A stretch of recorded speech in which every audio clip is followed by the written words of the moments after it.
Very good evening and welcome to My Teacher program, UAE's biggest classroom. Today we have Anita Ratish with us. She is a mom from Al Waka Girls High School, Avron Girls High School, Al Waka. And today she's going to give you classes about chemical reactions and equations. That's the name of the unit, and the subject topic which she's going to talk about is type of chemical reaction from 10th grade chemistry. And dear students, at any point of time, do you feel any doubts or any clarification if you need, you can feel free to call us in the number which is displayed down, and 3939, that is our SMS number. You can also SMS your doubts and all, and emails are also accepted, info@ntvua.com, which I can show you there, which you can email us your doubts and teacher can give you the reply through email also. So welcome to the program.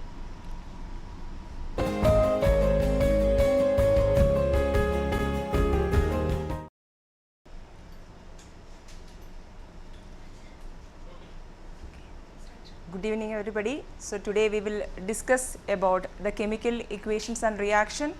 From that chapter we are going to deal a small topic, the types of chemical reaction.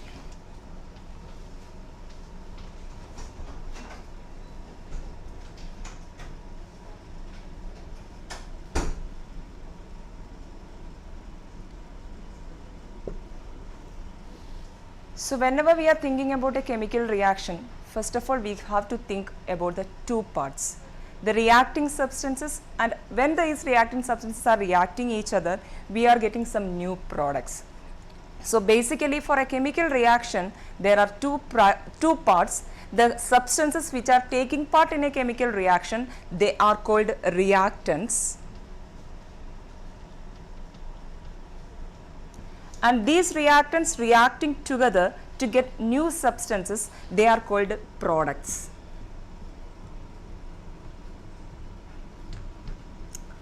So normally in a chemical reaction we are using these reactants in this side, and after that we are putting an arrow mark and then we are writing the products.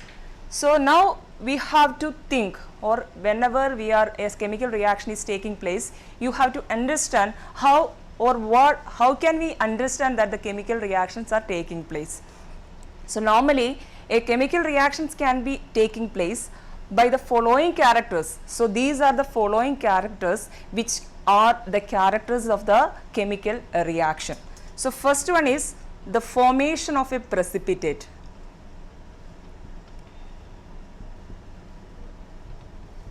So in chemistry normally we are using PPT for the precipitate. So the formation of a precipitate is one of the characteristics of a chemical reaction, and the second one is evolution of gas.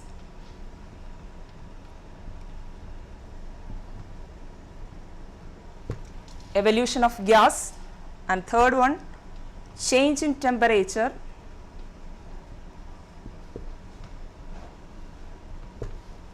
fourth one change in color, and the fifth one change in state. So there will be evolution of temperature. So even though we are not heating the given substance, sometimes there will be evolution of temperature during a chemical reaction. Sometimes there will be the formation of precipitate, and sometimes there will be the evolution of gas in the formation of bubbles, etc.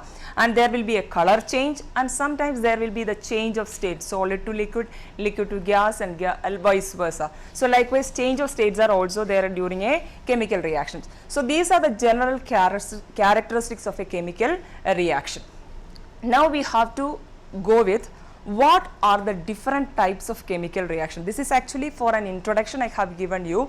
So the chemical reaction normally consists of two parts, reactants and the products. Reactants means the substances which are taking part in a chemical reaction, and the products are the substances which we are getting after the chemical reaction. They are the new substances normally we are getting after a chemical reaction, and these are the characteristics of a chemical reaction: formation of precipitate, evolution of a gas, change in temperature, change in color, and change in state.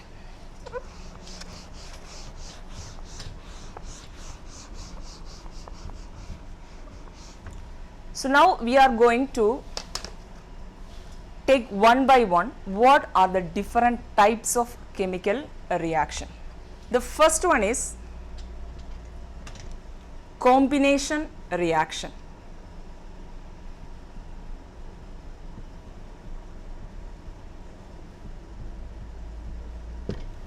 So, as the term suggests, combination means it's mixing up of two or more substances, and here when two or more substances are mixing together to form a single compound.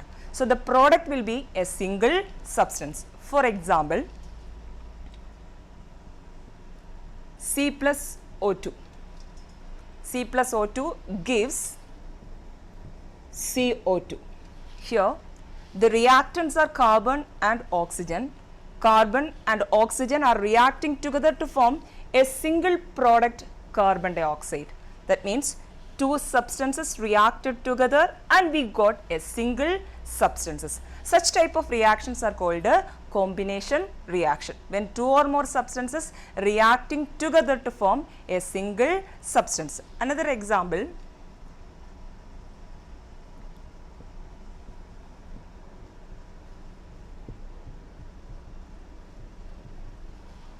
so another example is NH3 is ammonia, ammonia reacting together with hydrochloric acid to form ammonium chloride. Another one,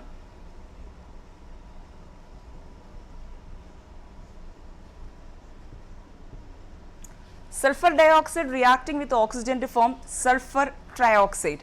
Can you find any differences or any speciality for these reactions? Okay, let me explain. Here the combination reaction again we can categorize. Here the two elements are combining together to form a single product. Carbon is an element, oxygen is an element, and two elements combined together to form carbon dioxide, a single product. Here the second case, you just listen here, sulfur dioxide. Sulfur dioxide is a compound and oxygen is an element. So here a compound is reacting with an element to form a single product. Here ammonia is a compound, HCl is another compound. So two compounds reacting together to form a single product. So C plus O2 gives CO2, NH3 plus HCl gives NH4Cl, SO2 plus O2 gives SO3. All these are examples of combination reaction. So from these reactions we can categorize combination reactions into three. That means combination reactions are formed when two elements are combining together to form a single compound. Okay, or one compound or an element reacting together to form a single compound, or two compounds reacting together to form a single compound.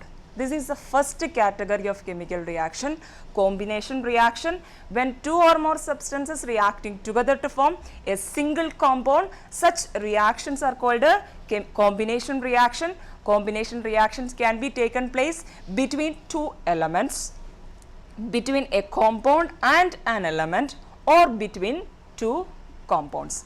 This is the first one, combination reaction. And the second one,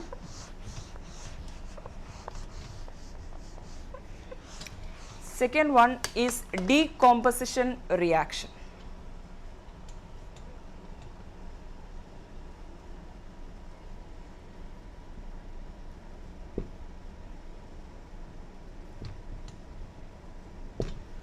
So this is actually just opposite to the combination reaction. In combination reaction, we have seen the two substances, two compounds or an element or a compound, they are reacting together to form a single substance. On the other hand, here a single substance is splitting up into different substances. That's what called a decomposition reaction. For example,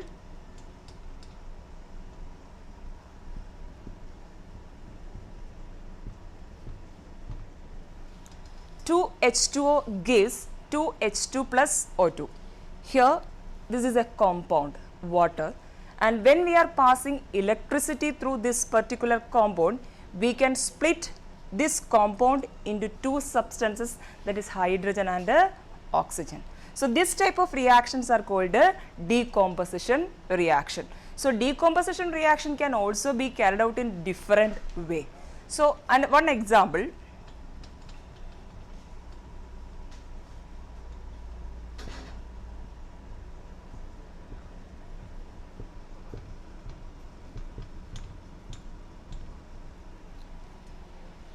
so here iron sulfate is decomposing into iron oxide, sulfur dioxide and sulfur trioxide.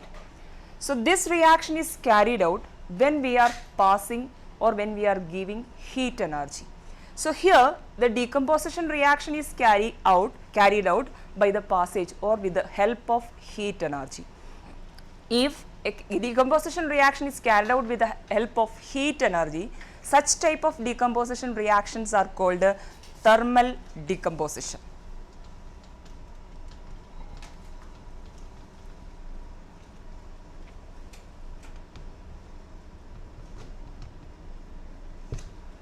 Thermal decomposition. Normally in physics and chemistry, anything related with heat, normally we are using the term thermal. So, that is why if a decomposition reaction is carried out with the help of heat energy, such reactions are called a thermal decomposition. This is one of the example of thermal decomposition, and in examination point of view, this is one of the important question, and this FeSO4 is a green salt. So, normally during the exam, the question may be coming like this: a green color iron salt on decomposition, normally we are getting a black color iron salt, and with the help of a burning sulfur, there will be a smell of burning sulfur, and the compound B normally we are getting. Identify the compound A and B and write the chemical reaction. Likewise, normally questions are coming for the board exam. So, this is the equation, and normally the green salt, a green salt A. So, you have to write the answer. The green salt is iron sulfate. Normally we are calling it as ferrous sulfate. So, iron is Fe and we are using ferrous and ferric for iron. So, that is on the basis of the valency. If the valency of iron is 2, in that case we are calling it as ferrous, and if the valency is 3, we are calling it as ferric. So, here Fe2SO4, the valency is 2. So, FeSO4, 2 FeSO4 actually, 2 FeSO4, normally it is decomposing. This is FeSO4, here the valency of iron is 2. That is why we are calling this as ferrous sulfate. And here Fe2O3, the valency is 3. So, it is known as ferric oxide, sulfur dioxide and sulfur trioxide. Here this is the green salt, and when this iron sulfate or ferrous sulfate is decomposing by the action of heat, we are getting ferric oxide. Here it is black color, and the burning sulfur smell is because of the production of the sulfur dioxide gas. So, sulfur dioxide gas can be identified with the pungent smell of burning sulfur. So, this is the normal question we can expect for the board exams, or normally for the school exams also, one of the important question regarding the decomposition reaction. So, whenever a chemical reaction is carried out with the help of heat energy, such decomposition reactions are called a thermal decomposition. This is one of the example of thermal decomposition, normally asking for the exam also. Another one is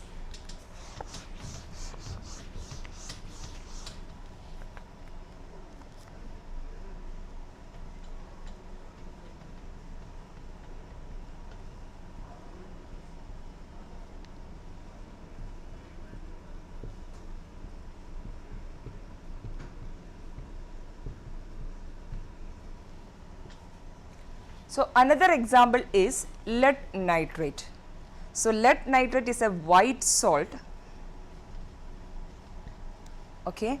When with the help of heat energy, or when we are heating this lead nitrate strongly if you are heating lead nitrate. So, the decomposition reaction is taking place and lead nitrate is decomposing into lead oxide, NO2 and O2, and the color of lead oxide is yellow.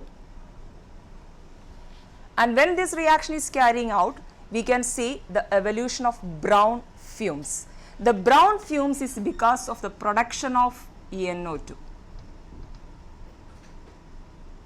So, for the lab activity, we are normally doing this ferrous sulphate, heating of ferrous sulphate, FeSO4 on heating, it is changing into ferric oxide, sulfur dioxide and sulfur trioxide. That is also one of the lab activity normally we are doing for the decomposition reaction.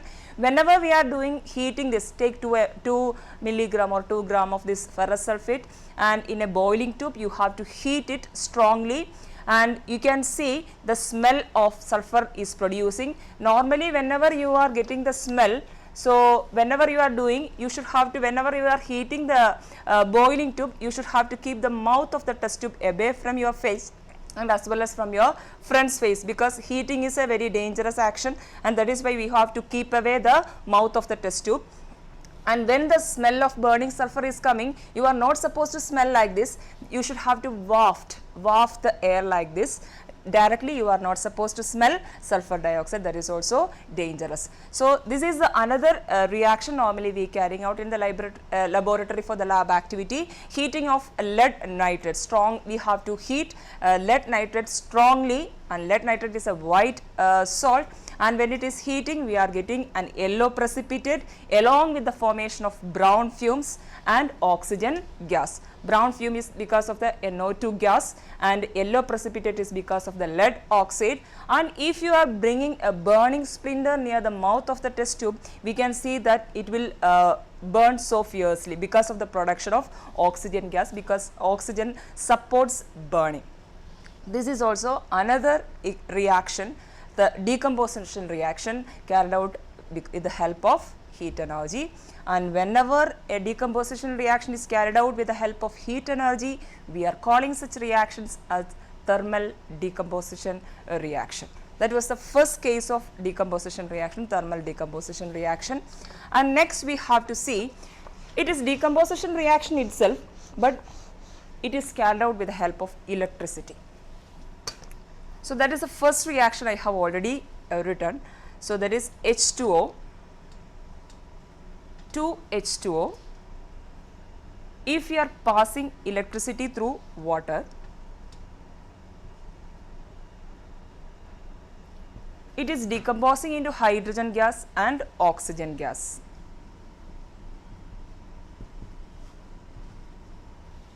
So, here also decomposition reaction is carried out, but with the help of electricity. Normally, if we are splitting a compound with the help of electricity, such reactions are called electrolysis. They are generally splitting into positive and a negative ion. So, I hope you know what are cathode and anode. So, positive, whenever we are connecting with an electricity, there will be a positive part and a negative part. So, positive electrode is called a anode and a negative electrode is called a cathode. So, even though the name of the cathode and anode is on behalf of negative and positive charge, but when we are thinking about the ions, it is different. So, normally positive ions and negative ions, cations are positive ions. Cations are positive ions and anions are negative ions. So, we have already studied in the lower classes, opposite charges attract each other. So, anode is a positive electrode. Normally in anode a negative ion is coming. So, the ions which are coming towards the anode are called anions. Since anode is a positive electrode, anions are negative ions. The ions which are moving towards the cathode is called a cation. Since the cathode is a negative electrode, so the cations are positive ions because opposite charges are attracting each other. So now let us discuss, when we are carrying out the electrolysis of water, what happens to the cathode and the anode.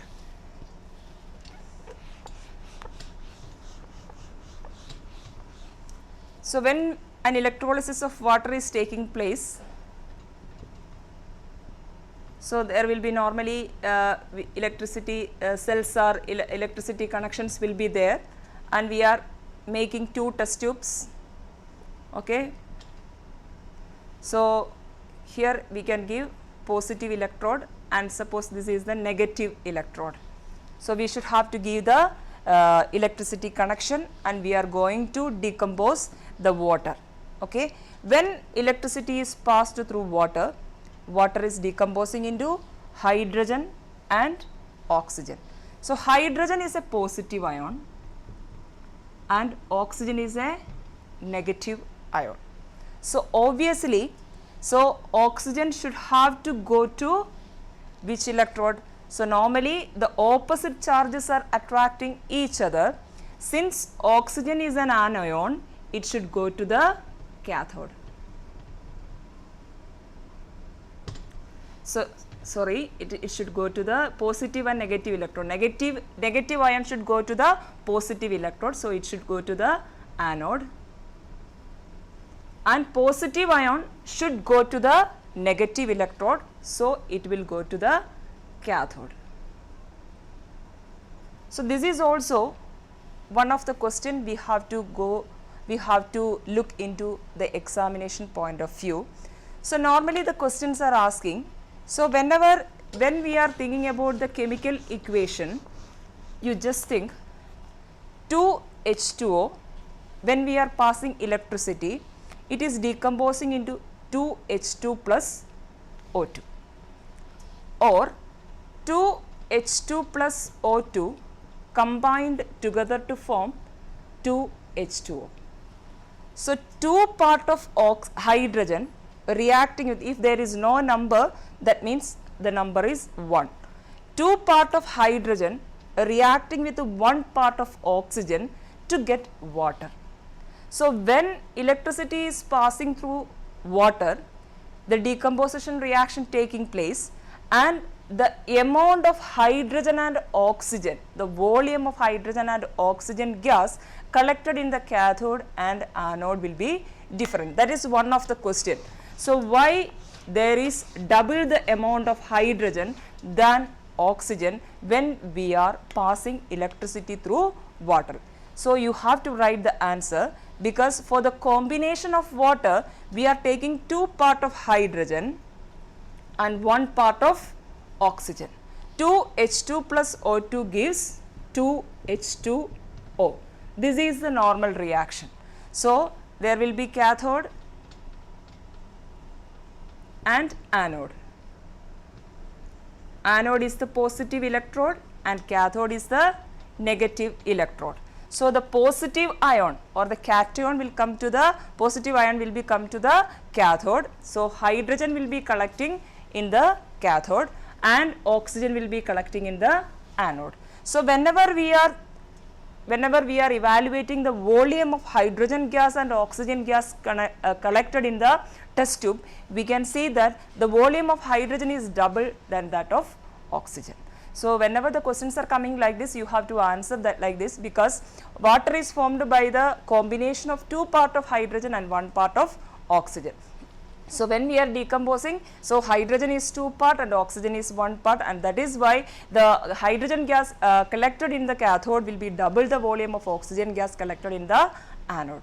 So this is one of the example of decomposition reaction carried out by the electricity. So normally in the formation of aluminum gas also, the molten alumina, normally in the extraction of aluminum metal, we are passing electricity through the molten aluminum oxide, and then we are decomposing aluminum also. That is also one of the examples of decomposition reaction carried out by the electricity. So now we should have to see another decomposition reaction, that is decomposition reaction carried out by the light. So 2AgBr.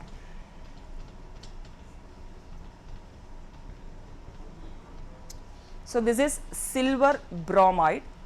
So this is a decomposition reaction carried out with the help of light energy. So, they are absorbing light energy and the decomposition reaction is carrying out, it is decomposing into 2Ag and a Br. Okay. So, here this compound is normally there will be a formation of grey color or silver color that denotes the formation of silver during the decomposition of silver bromide. The same way we can write 2AgCl also. So, 2Ag plus Cl2, here also Br2. Likewise, this is also one of the reaction normally we are taking out. So, this is an example of decomposition reaction carried out by the with the help of heat, decomposition reaction carried out with the help of electricity, and decomposition reaction carried out with the help of light. So, now after a short break we can continue.